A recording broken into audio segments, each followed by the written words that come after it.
Lynn Cullen live in 1 minute.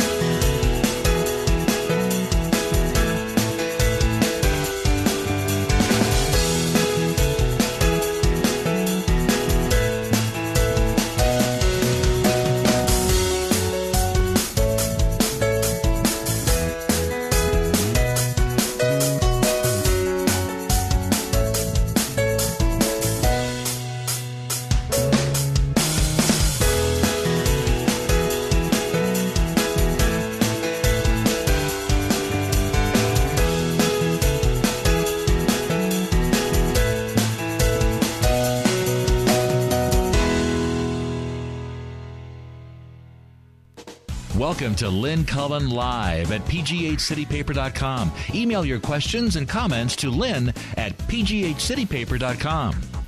Well, hello there and welcome. We're here with we're here. I don't mean to use the royal we with Tom Sokolowski. And like so many, waiting with bated breath for news from the Supreme Court. It was a bated breath.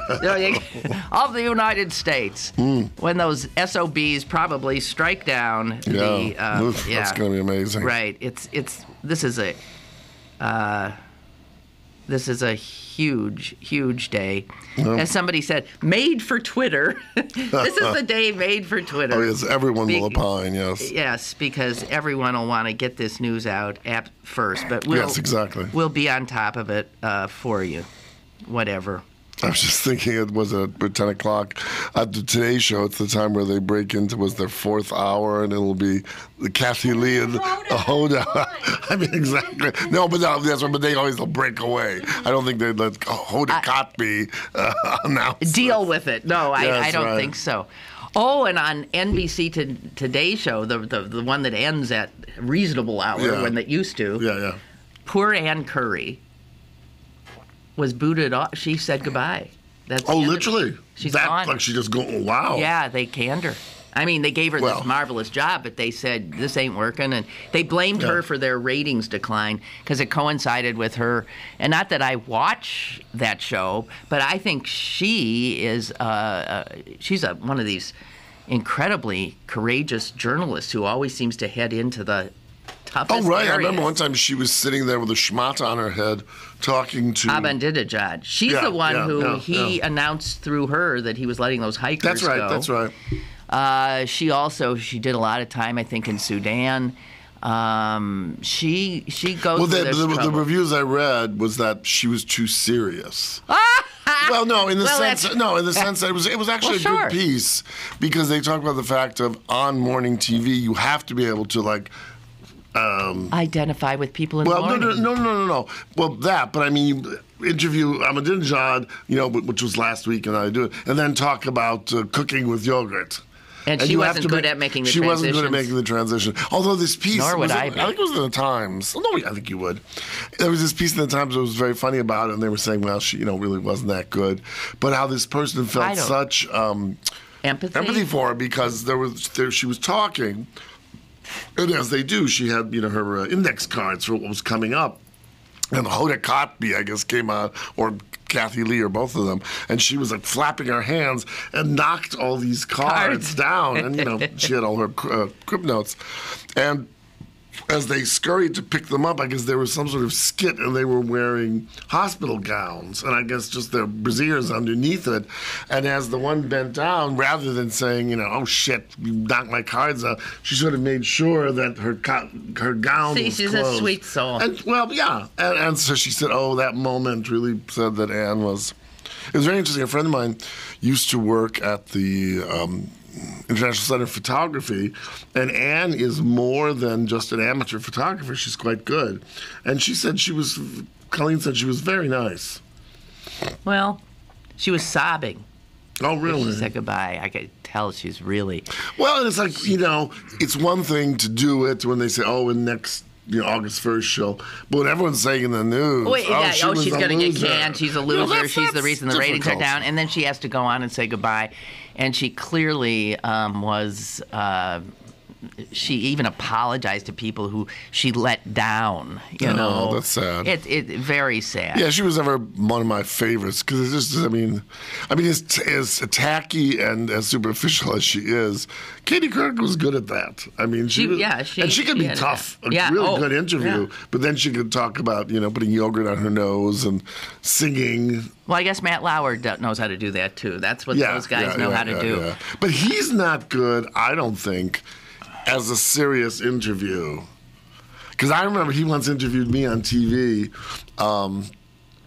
They did a local thing at the Warhol Museum, and we had the camera, and I was in the room with the balloon, Silver Clouds, the balloons. Yeah. And he wanted to start out because he had gotten a quote from some wag that said, he was very sort of, well, Mr. Sokolowski, what do you think of Lynn Cullen's comment that Andy Warhol was really a fool? And I said, oh, Matt. It's like, don't try to pinion me on something silly. So he came after you like I was talking about healthcare or something, Oh, my God. What? The breaking news. The Supreme Court throws out law making it a crime to lie about receiving military honors. So they're starting to let some of these... the really important thing. Making it a crime to lie about receiving... Well, now, that's interesting, because that was a First Amendment. That was a First Amendment case, and a lot of people said, as outrageous as it is to pretend you were a hero, you can't make it a crime to lie about something. But this court said it's a crime to lie. No, it throws out the law, making it a crime to lies. Oh, well, thank you very much. You are correct. Well, that's right. I mean, that's the right. Sophist Jew. No. That's absolutely that's the right. Well, the one I loved was that woman, chubby blonde woman, who for years contended that she was a survivor from the 9/11, and she would go and give tours down there. And she wasn't making money from what one can tell, but she was just living on the attention. Yeah. And at some point, someone said, well, she was maybe selling candy in the lobby or something. But she didn't even work in the building. But she went and she would give these tours, and then she went around the world. So how'd she get found out, I wonder? I can't remember what the evidence was. But this just happened, no, that's right, they saw her, because then she disappeared, because the word was sort of out. And then they saw her about 6 months later on the street near, the site. And they grabbed her. Breaking. Individual mandate struck down. What does that mean? That's the heart of the bill. That everybody has to buy health insurance. It's what funded. It's what allows it. This is coming from CNN. Breaking, individual mandates struck down. More to come. Nobody else is saying it. U.S. Supreme Court says upholds health care. Well, for God's sake, see, now this is why Twitter's no good. Reuters says court upholds health care mandate. So we got two different things. Let's see. This should click on. Here's the fix. Chief Justice Roberts says individual mandate is unconstitutional. They're all over the board, these tweets, isn't that? CNN breaking news. Supreme Court strikes down individual mandate portion of health care law. Reuters is saying Supreme Court says healthcare upholds health care Isn't this unbelievable? Says individual mandate survives as a tax. The Nation says individual mandate survives as a tax. ABC says watch us live. Well, that gets right down to it, doesn't it? Individual mandate survives as a tax. Oh, maybe it's because of the way they have worded it. And then somebody's saying AP and CNN just reported opposite outcomes. Well, see, here's this nonsense of we got to be first. Yeah. And they just get handed two words. They get handed this very, I'm sure, complex. Yeah, very complex, I'm sure. And the reporters go, and it's something that requires them to take a breath, take some time, read it. Well, it's like Lynn Cullen will die. Well, yeah, it's better. Oh, no, she won't. Yes, she will. No, she won't. I mean, the danger about being first is that you're wrong. Make a mistake, yeah. Okay, AP reporting Supreme Court upholds Obama's law requiring that most Americans have health insurance. And here's finally someone saying the right thing. It's very complicated. We're still figuring it out. That's the only good reporter. Amy Howe from SCOTUS blog. I think it's interesting, and without reading it, and we'll hear more, obviously, and maybe something will jump up onto the screen. But I'm sure there's ins and outs and legals, and one would hope that the Supreme Court would have the best intentions for the country. But to make something which should be so simple, so convoluted, and so complicated is just crazy when other countries... because they have a simple system. It's called single payer. Well, no, there was a very interesting... was this in the Times? I'm trying to remember. It was a piece... No, it was on the web. It was a piece about, started out how Americans do not take their vacations. They either cut them short... That's right. ...or whatever. And at first, the man was saying, well, I thought perhaps it was the fact that everyone is so ambitious and doesn't want to leave work, or you go on vacation and you have your iPad. Oh, now what? Okay, wait. Okay. The Nation is reporting that it's Chief Justice Roberts who's tipped it. Chief Justice Roberts joins the left side of the court. Well, that's good. That's the Nation. I don't know. Individual mandate upheld, according to SCOTUS blog, which is the one that was saying it's complicated, let's take our time. Individual mandate upheld with Roberts joining the left of the court. Good. Essentially, it looks like a win. Good. Wow! Great. I never thought in a million years. Yeah, I agree with you. Oh, my God. All those teabag. So what I was getting at, which is pertinent to this. Yeah. And so I thought it was going to be about ambition and whatever. But what they were saying is, they said, and why hasn't the middle class demanded what Europe has, namely... 6 weeks vacation. Well, but mandated by government, and mandated that companies must pay. And what he then goes on to is the fact that many people... in what he says, most people who call themselves middle class are really working class, but don't want to say that. Well, that is a particular American conceit of some sort. But then he said it's because Americans have this fear, particularly the working classes, of being socialist. And they don't want, even if it's something like that will benefit them, but they don't want the government mandating it or mandating the costs for it.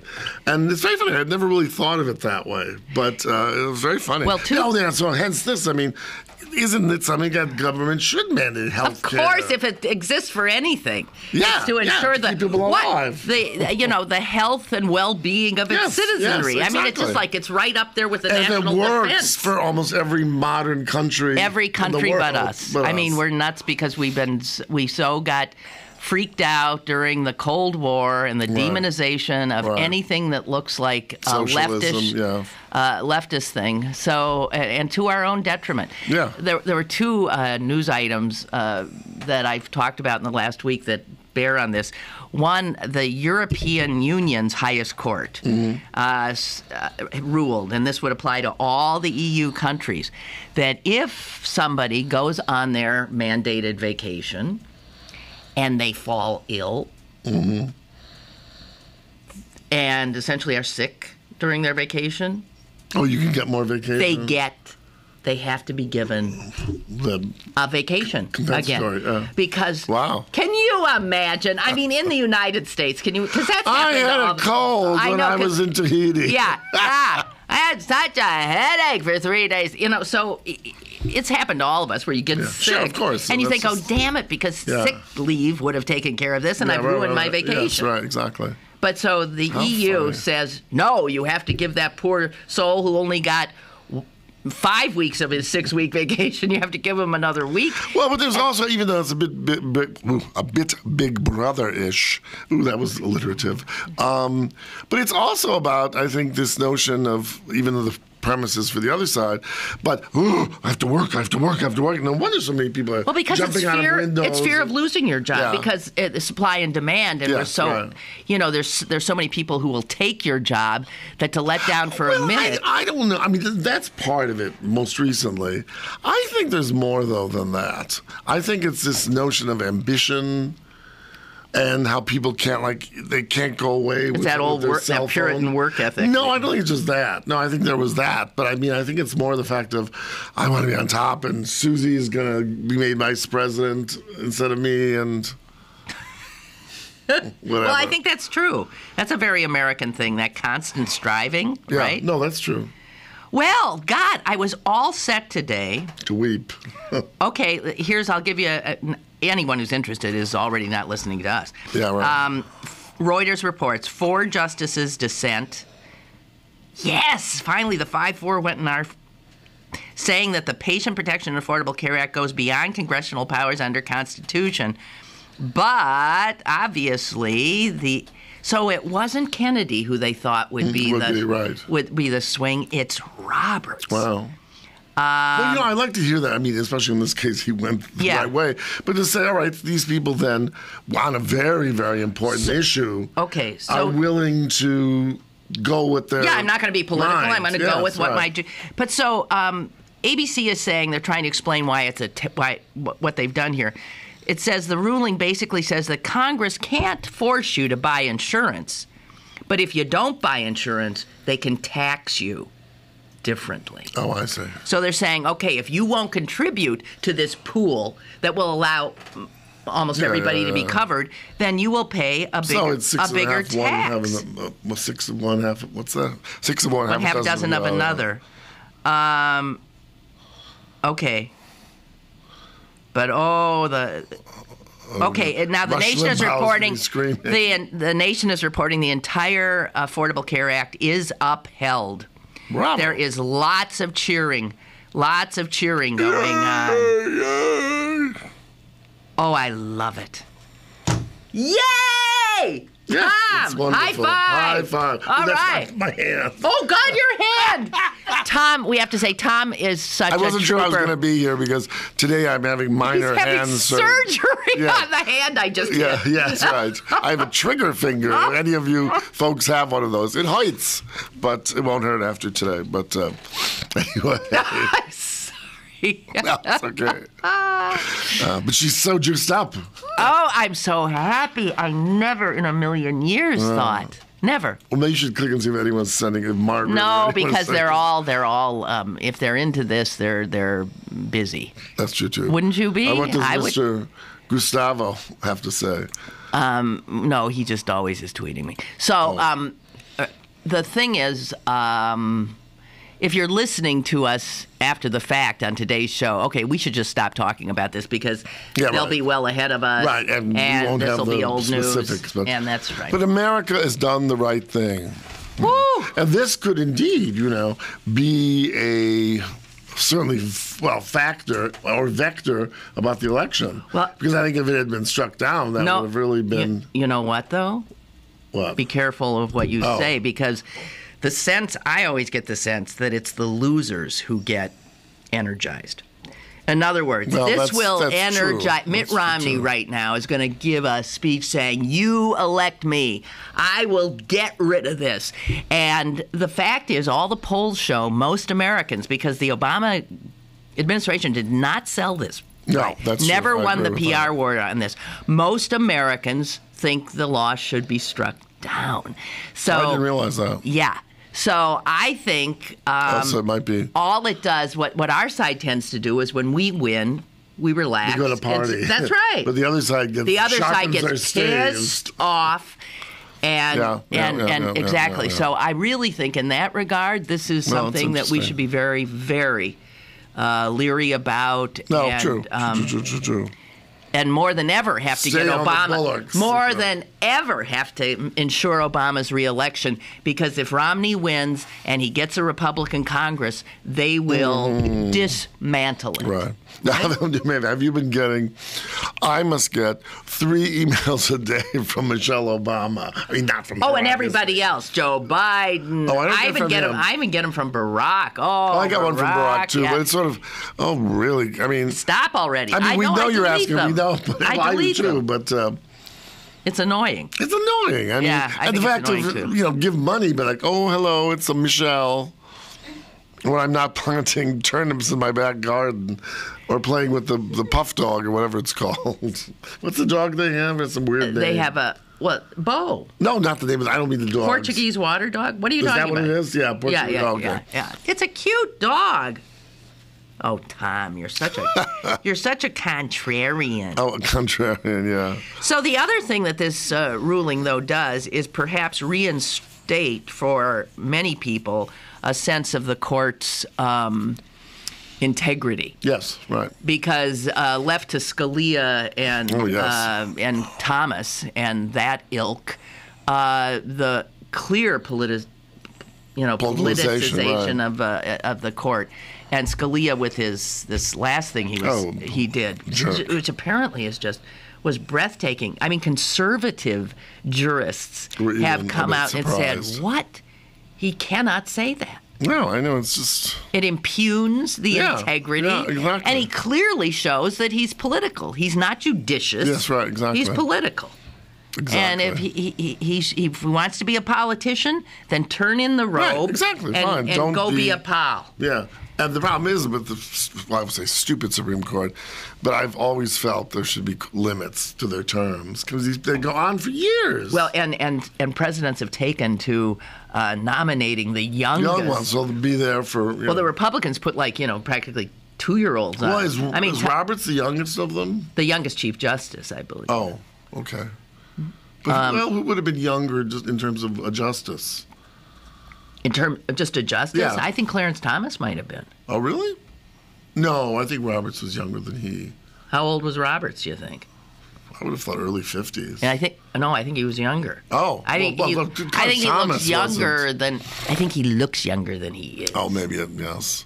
I just remember, when you said Thomas, how many years ago was that with that whole business of long dong silver and a pubic hair on the Coca-Cola can? That was so awful. Don't you remember? Oh, you're too young.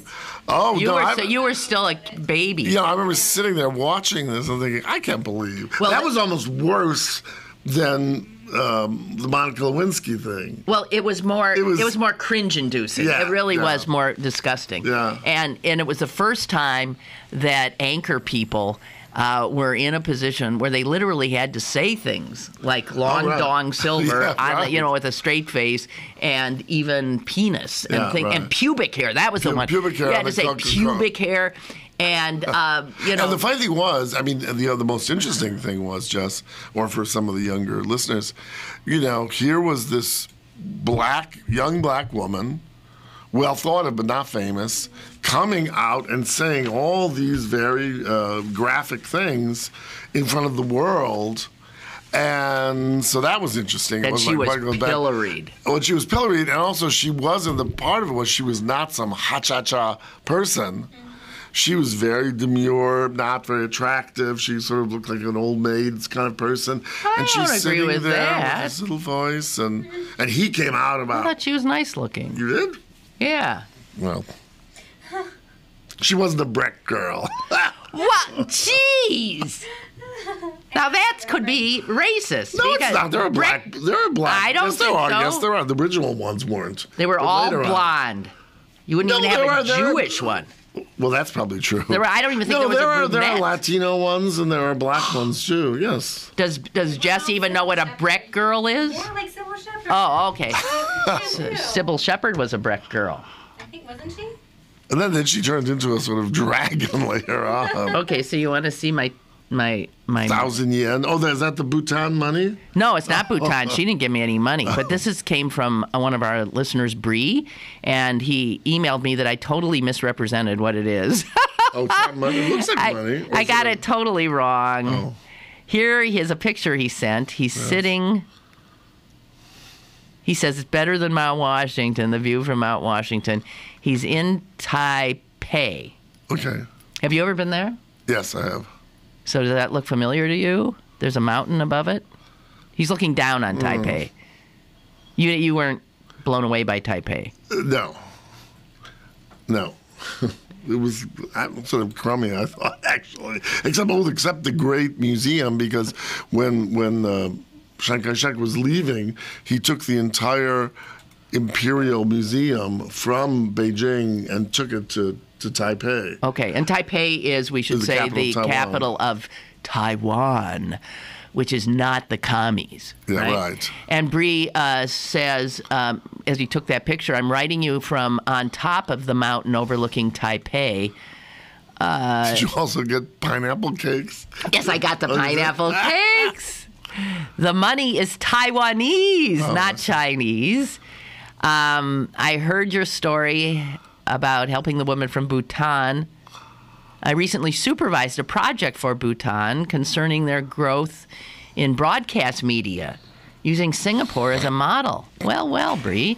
My research here in Taiwan, though, is looking at popular music as a negotiated site of soft power in cross-straits relations. I don't even know what that means! Sounds very academic. Yes, that's very academic, Bree. She's probably her major is cultural studies. Okay, looking at how popular music... as a negotiated site. As a way to bring relations, help relations between Taiwan and, so a popular and the singer mainland. who maybe speaks about issues that in mainland China aren't possible, but a Taiwanese can talk about getting it on with her pupsy or something. And he says, I presented preliminary findings to the ROC government last week, ROC. What's that? Bree, you forget. We're back here in the United States where no one pays any attention to anything beyond our borders. Like the royal something or, But it sounds like, interesting work you're doing. And the wonderful thing about Bhutan, did you hear about their happiness index? Oh, right, yeah. That was interesting, yeah. But it must be nonsense because it sure didn't help this woman and her family. No. They were so unhappy they had to leave. And apparently but it might be a kind of happiness in terms of Zen happiness.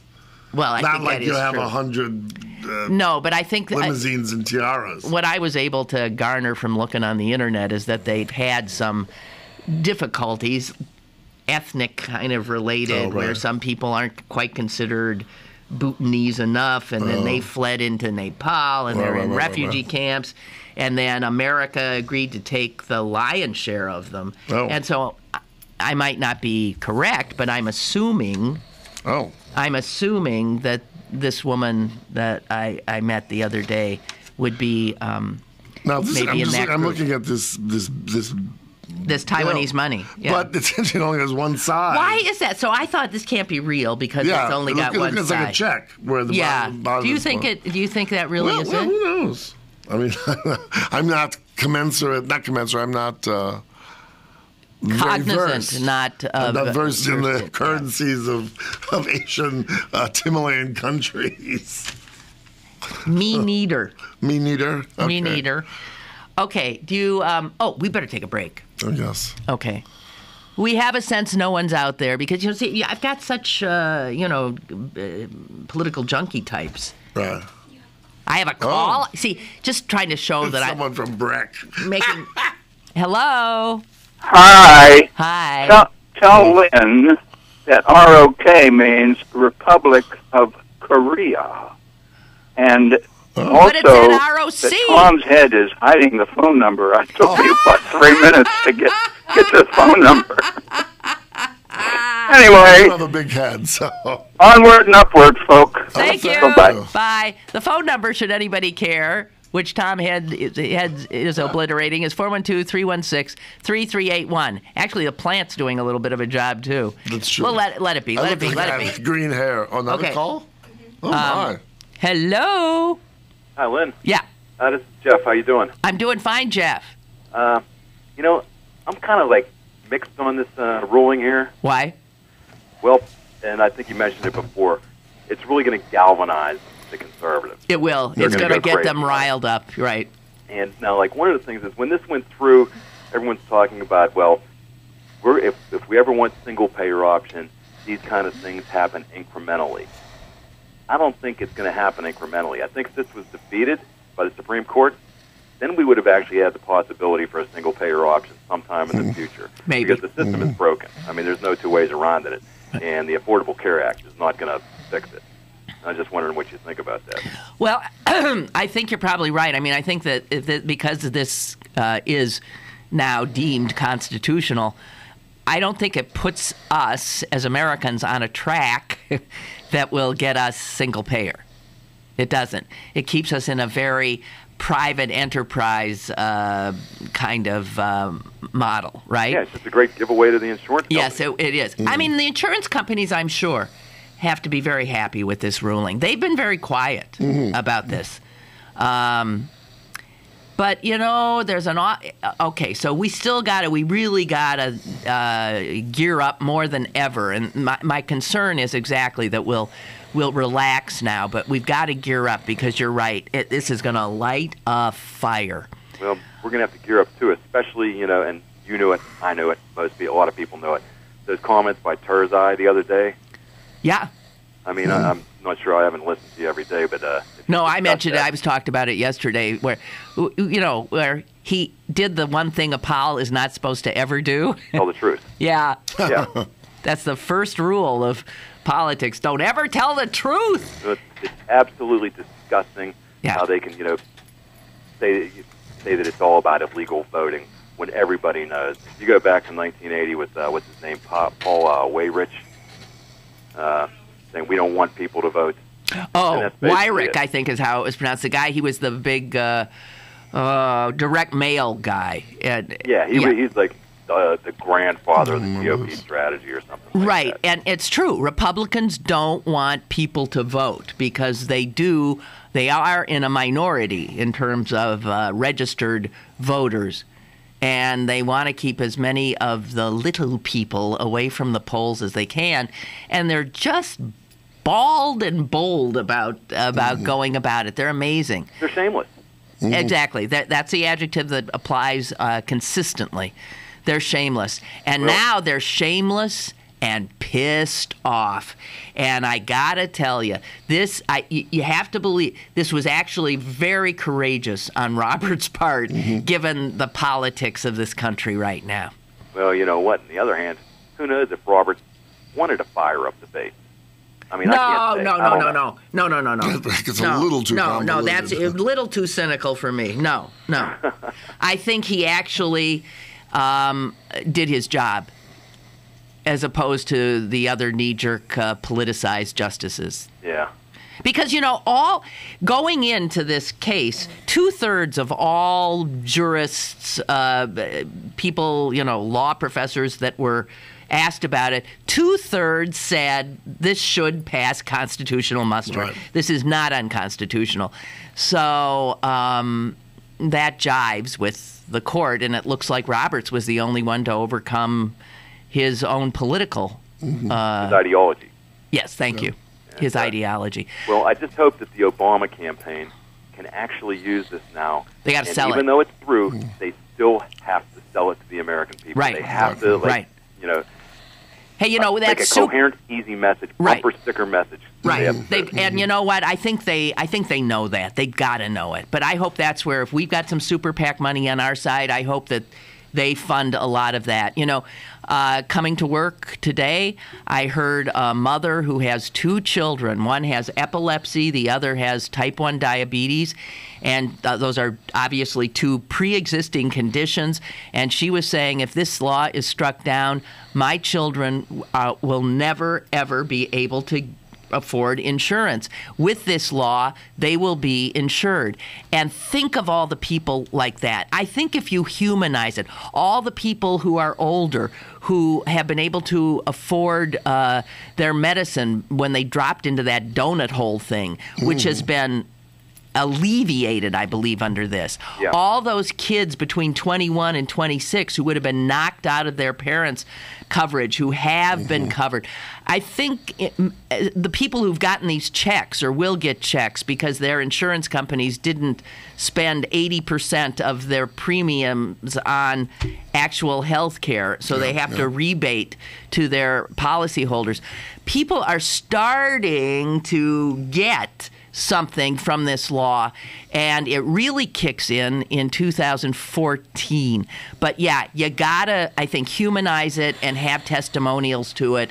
And I also heard a small businessman today saying he had been absolutely opposed to this, but he has noticed that since it went into effect, his premiums have not gone up as much as they had been going up. And he said, I've changed my mind about this. I think this helps suppress the cost to me as a small business person. So well, that's interesting. Yeah. So, but yeah, you are so right. Let's, we got to gear ourselves up. Let's pretend we lost. Yeah, it's not over yet. Yeah, right. As a matter of fact, it's never over. It's never over. Not with these guys. They're absolutely indefatigable and relentless. Okay, well, thanks, Lynn. Thank you. Good talking to you. Always good to talk to you. Okay, bye-bye. Bye. Let's get a break in, and we'll be right back. Tom Sokolowski, Lynn Cullen. You know this guy? Stick around for more with Lynn Cullen live after this. Pittsburgh City Paper is seeking 10 local artists to design their own street box for a public art project to be featured throughout the city of Pittsburgh. Go to pghcitypaper.com and click on the Art Box link for more details. The Pittsburgh City Paper Art Box Project, brought to you by McDonald's. Two in the City and Hosanna House Summer Nights present Jazz Under the Stars, starring Najee, Friday, July 13th. 8 p.m. at the Sherwood Event Center in Wilkinsburg. Tickets available at Dorsey's, Stediford's, or charge by phone at 1-800-383-5760. Najee, live in concert July 13th. Proceeds benefit Hosanna House, a place called Hope. Get Lynn Cullen live on your smartphone. Go to citypapermobile.com now for Pittsburgh City Paper's brand new mobile app. Get the latest restaurant reviews, event listings, movie times, and of course, Lynn Cullen live on your smartphone. citypapermobile.com. This is the sound of a flat-screen television hurled off a building. Now the new bike your kid wants. These are the things you could have, all cast into oblivion. Because when you throw away money on wasted electricity, you throw away everything you could have bought with it. Use Energy Star light bulbs and appliances, and you could save hundreds of dollars a year. Saving energy saves you money. Learn more at EnergySavers.gov. Brought to you by the U.S. Department of Energy and the Ad Council. Now, it's back to Lynn Cullen live at pghcitypaper.com.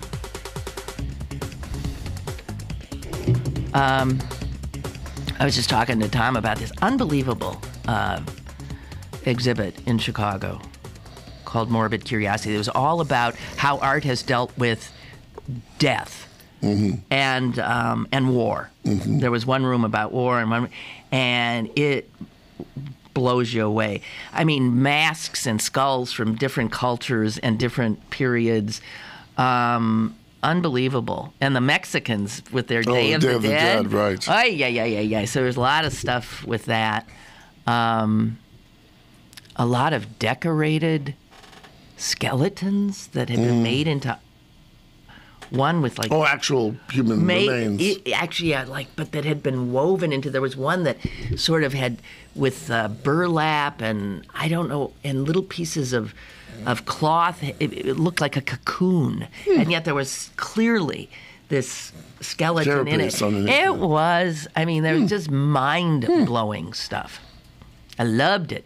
But the chandelier made of bones was the most unbelievable because it was at least 15 feet. And the big tiers of it looked like a classical chandelier. For what or for whom it was made? Of course not. I just go through and going, I can't remember names ever.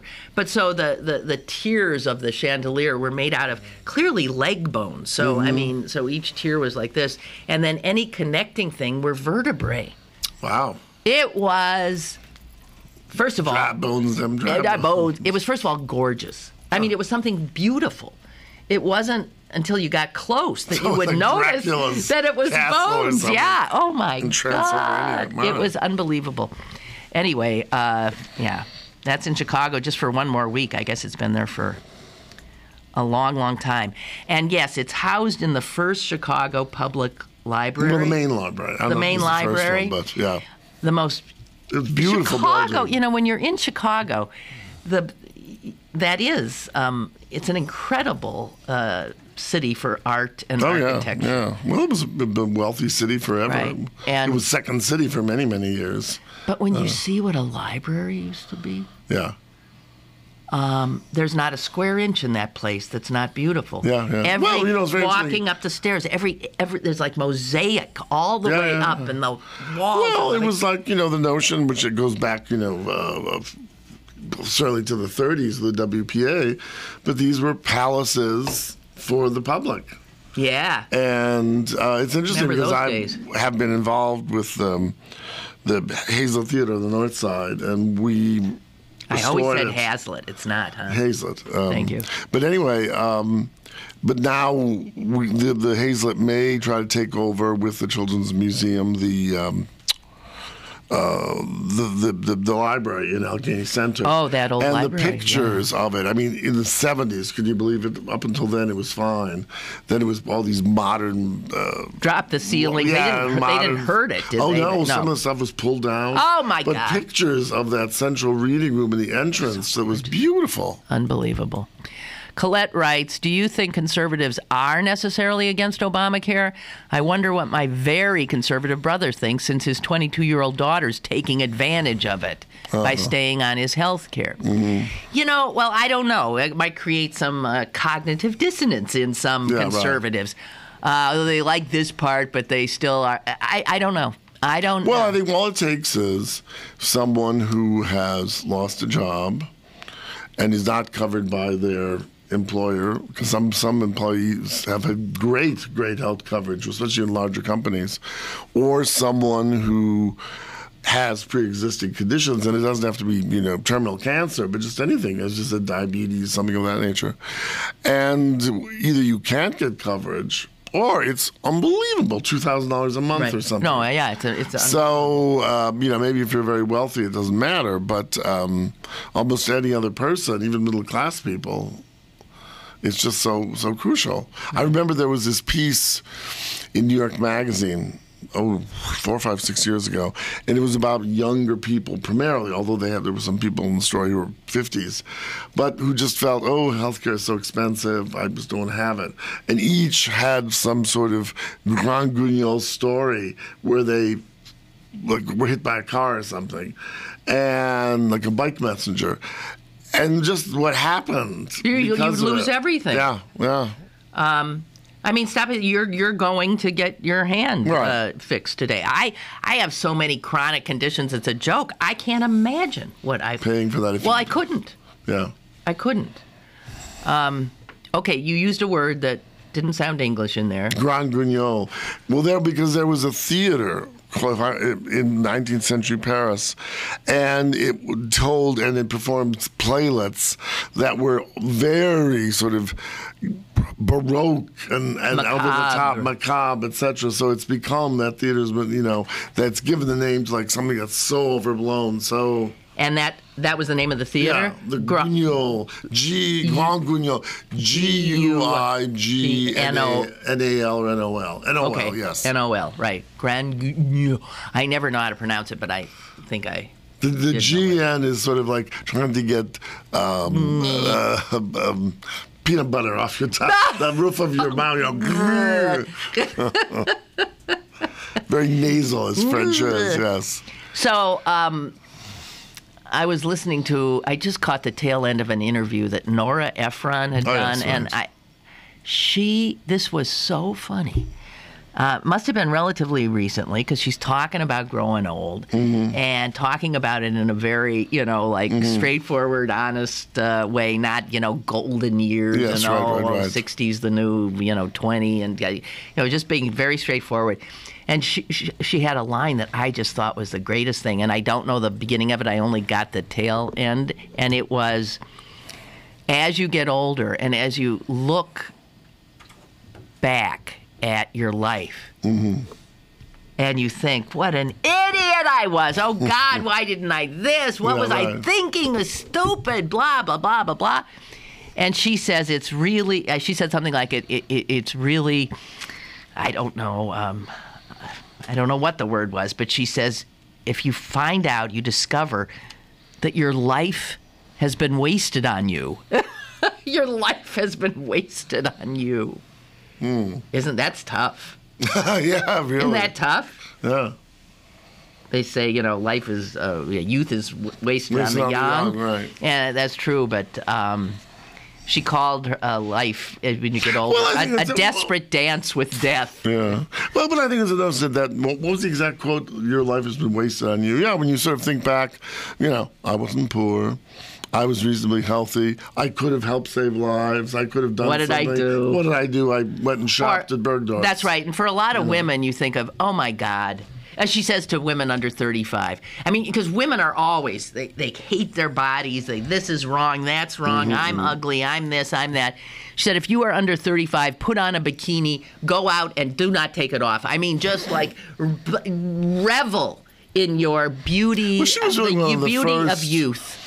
Sort of, what would you call her? A satirist, I guess, who wrote about sort of women and women. In a very honest way. Yeah. I was thinking of her very much like, what's the other one? She died of cancer. Wendy Wasserstein was very much of that same mode. Right. Exactly. So it's... what a great lady, apparently. I wish I. I was surprised. I mean, I wish I paid more attention to her. The long obituaries and pieces in the Times. Well, they say that she. Who said? Gail Collins said in the Times today that she's one of those people who left behind so many friends that she. I think she said it was like a Normandy invasion of friends. I mean, it was just like... Well, it's sort of interesting, given what she did, that she died, and then just last week, who was the guy who did All in the Family? Who was the producer of the show or the writer of the show? He died. He did? Last week, yeah. These TV shows that were really earth-changing, changed the mode of looking at... Oh, what was his name? I can't... I should know it, too. Producer or director? I can't remember. I think producer. While we are looking that up, I am going to take yet another break. We took our break very late, so we got to quickly... No. No. The movie director. Norman Lear. Oh, Norman Lear died. Yeah. He did? Lear, yeah. Just died? Yeah, last week. And he became very political. He founded that organization, People for the American Right. Right, exactly. Good old Norman Lear. Yeah, good stuff. Okay. We'll take a quickie. Break we take we. And be right back because Tom has to go use his health insurance and have his trigger finger fixed. Email your questions and comments to Lynn at pghcitypaper.com or call Lynn at 412-316-3381. Lynn Cullen Live will return in a moment. Vote now. Who will be the chosen one in Pittsburgh City Paper's annual Best of Readers poll and register to win a new iPad? Pittsburgh City Paper, available at over 1,700 locations throughout Western Pennsylvania and on the web at pghcitypaper.com and on your smartphone at citypapermobile.com. Gustavo and Vella wants to thank all of southwestern Pennsylvania, the USA, and the world for helping to liberate his native country of Equatorial Guinea. Equatorial Guinea has suffered 43 years of dictatorship, 43 years of human rights abuses, 43 years of corruption, and 43 years of kleptocracy. Even with $5 billion in oil revenue in 2011, the 700,000 citizens of Equatorial Guinea earn less than $2 per day. A proud Mount Lebanon resident, please help Gustavo and Vella usher in the 21st century by allowing freedom, democracy, and socioeconomic prosperity by the rule of law for the next 43 years and beyond. Email him at presidentandvella@yahoo.com to help free Equatorial Guinea. BergBargains.com for great deals on tickets to the Science Center, Symphony, History Museum, and the Carnegie Museums. Check out this week's big deal featuring 50% off tickets to En Vogue at Heinz Hall on June 29th. BergBargains.com, Pittsburgh's only online deal site where the deals don't expire. BergBargains.com. Now, it's back to Lynn Cullen Live at pghcitypaper.com. Okay, we're back. Cullen and Sokolowski. What were we talking about? Anything in particular? No. Health. Oh, Health God, insurance. let's get off that. Let's get off that. Let's go into something silly. Well, like? Well, I was looking at, what is this there? Don't look at that. It's all crap. Pot, not bath salts, cited in face chewing. Oh, I did see that. Oh, the face chewing, the horrible face chewing thing? No. What? Where have you been? Oh, you mean about the dog? The man. No, I don't know about this. This happened in Miami, I think. No, I don't know Yes, about it was this. almost right outside the Miami Herald offices on an on-ramp or an off-ramp on a freeway. Yes. There are two naked men one of whom is literally chewing the face off the other. Oh, how lovely. Maybe that could be in that art show. Oh, God. And so a cop, comes on the scene and tells the guy who's chewing, stop chewing. Stop it, get off. And the guy won't. He won't. He tells him again to stop, won't, shoots him, kills him dead. Meanwhile, the guy whose face is chewed off, his face is chewed off. I'm not kidding you. His nose is gone, his eye is gone, his mouth is gone. And he is alive, but he has no face. He turns out to be a homeless man. The other guy everybody said, well, he was just a regular guy. I don't know what happened to him. And then everybody said they thought he was probably... Oh, the chewer. on bath salts. This is this new drug that's called bath salts that has resulted in all kinds of bizarre, violent... Some woman pulling her teeth out, cutting her teeth out with a knife because she thought there were... just horror. But so anyway, they've done a blood test on the chewer, and he didn't have bath salts. Talking about Grand Guignol. Now maybe he could be the roommate. Remember the woman who the baboon ate her face? Yeah, but that's not funny. What are you laughing about? Well, this one is. It's so... Well, it's not because the poor guy was innocent. It's unbelievable. Well, now why were they naked on top of... Well, nobody knows. I don't know why. I think the survivor is talking. I don't think he knew this guy. Why he was naked, though, I don't know. Oh, the guy wanted to get a good bite, Do you ever eat chicken when it's wearing pants? You are sick. Jesus God. Well, it is so weird. But life is stranger than fiction. Truth is stranger. Well, and there was you want some more of this disgusting stuff? Really. These things have been cropping up, and sort of health related. And yes, and the police are encountering more and more of these sort of violent, unbelievable. Mark, I can see this one. Yeah, right. And they've been blaming it on this new drug bath salt. So. In New York, somebody got called that some guy was in his, in his apartment and threatening himself or something. 2 cops go there, and the guy is in a corner, and he's... Will you stop? A thigh-legger, Brad. He's... I refuse... to finish the story. He was stabbing himself. Repeatedly in his stomach, get this, and when the cop said, stop it, or we'll kill you, yeah, right, stop it, and he not only kept doing it, but started ripping, okay, I'm telling you because you look like you're going to get sick, and I'm going to... No, I don't know. He started ripping his intestines out and throwing pieces of his intestines at the police. And this is all this bath salt business. Well, I don't know if that proved to be bath salt either. Well, this little boy here is saying it was not bath salt, but pot. No, pot. It did. I saw that today. There's a blood test. Pot? That's funny, but pot is usually narcotic. Yeah, but that's why you do get the munchies. Touche, Lynn Cullen. That's a lot of people get your good lines.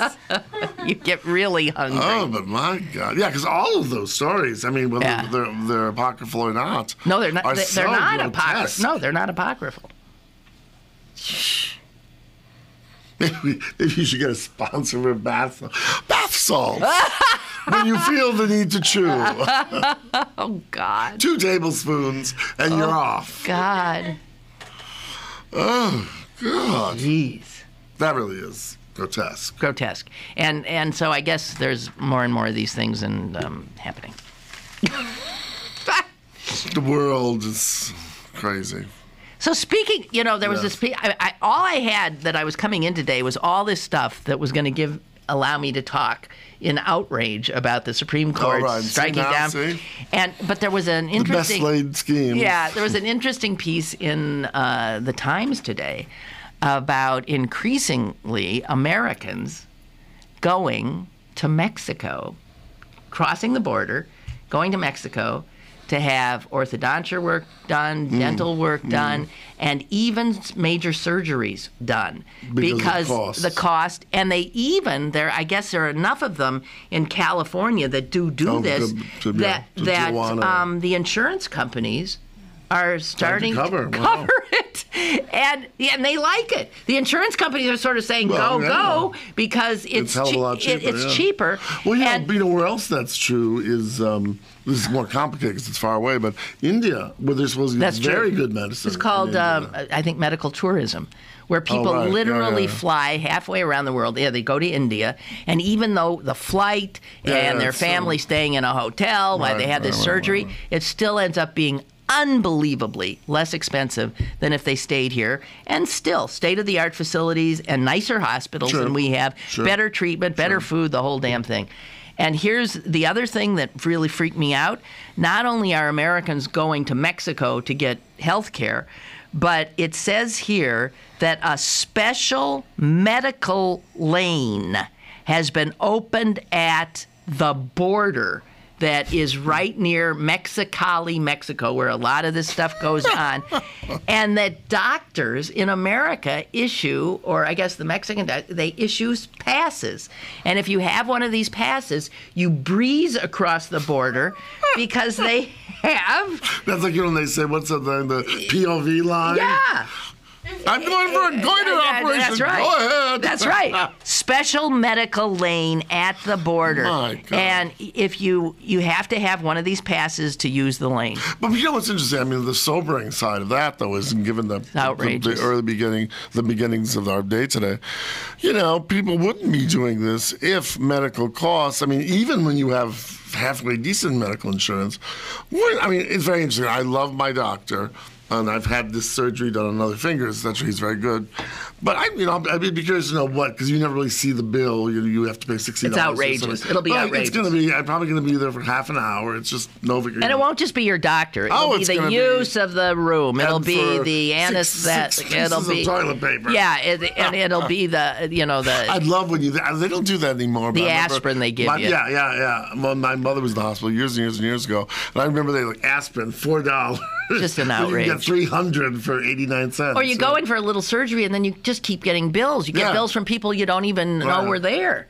You get a bill from the hospital. You used for every little piece of equipment that got used, for this little prod, this little scope. And it's also outrageously inflated. It makes no sense at all. This is insanity. Well, that's also the other good thing about however this filters down, this healthcare thing. I mean, many people just don't do. Are people, elderly people who take their medications every other day because they can't afford to? That's right. I've done that. When all of a sudden my insurance company is giving me trouble about paying for a drug that I need, but they wouldn't give me the amount I needed, and I started rationing it and trying to use this and that. And you know what? The very thing that it was supposed to prevent flared up. Right. I had to go back to the doctor. There were tests that had to be performed.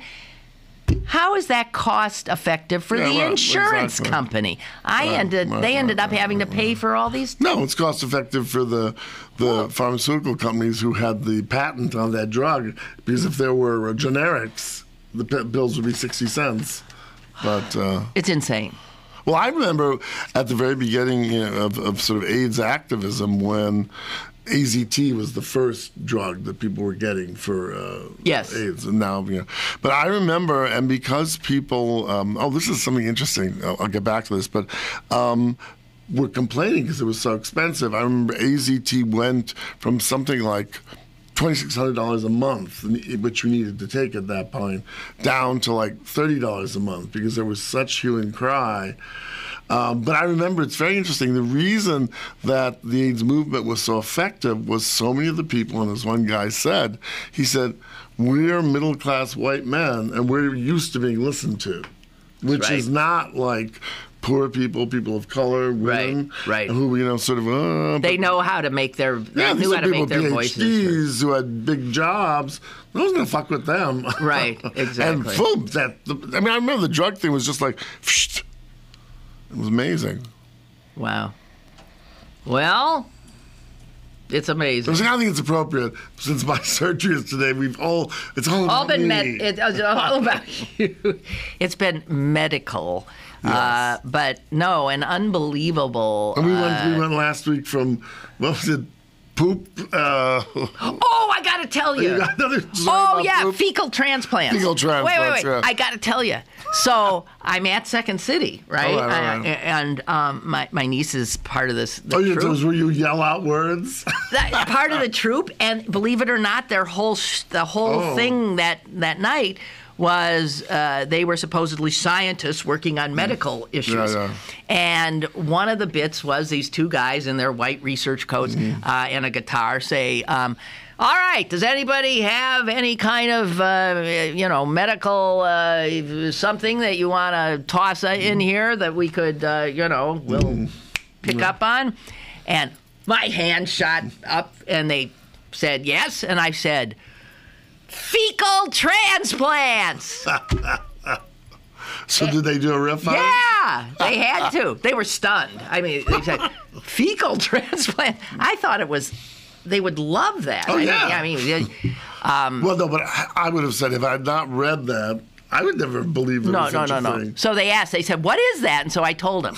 They take somebody who's got good poop, and they take the good poop, and they stick it up somebody who's got bad poop, and the good poop makes the bad poop good. And they start strumming their guitar, and I'll give my poo to you, and you. I don't know what. Oh God.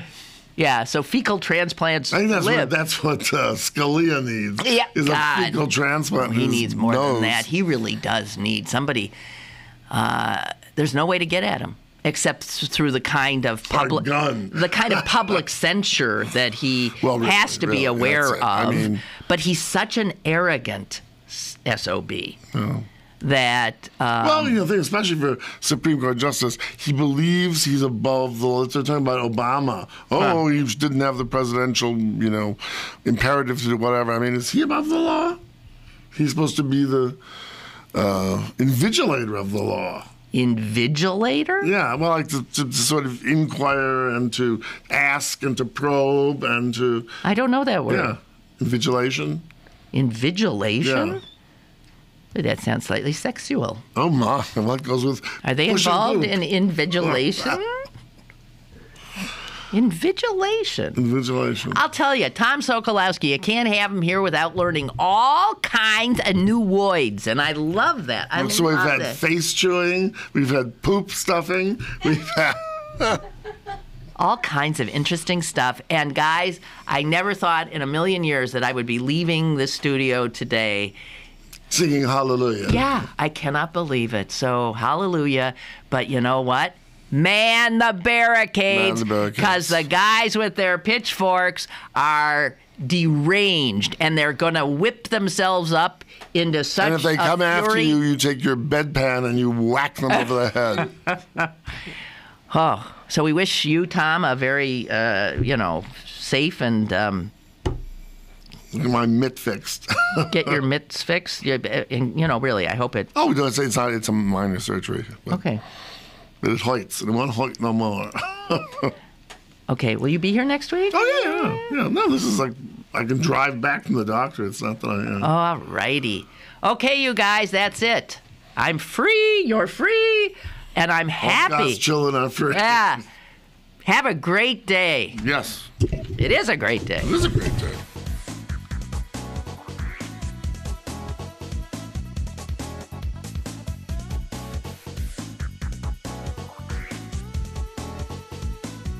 Lynn Cullen Live, Monday through Friday from 10 a.m. to 11 a.m. and archived at pghcitypaper.com. The opinions expressed on Lynn Cullen Live are those of the host and do not necessarily reflect the viewpoints of Pittsburgh City Paper, Steel City Media, and its advertisers.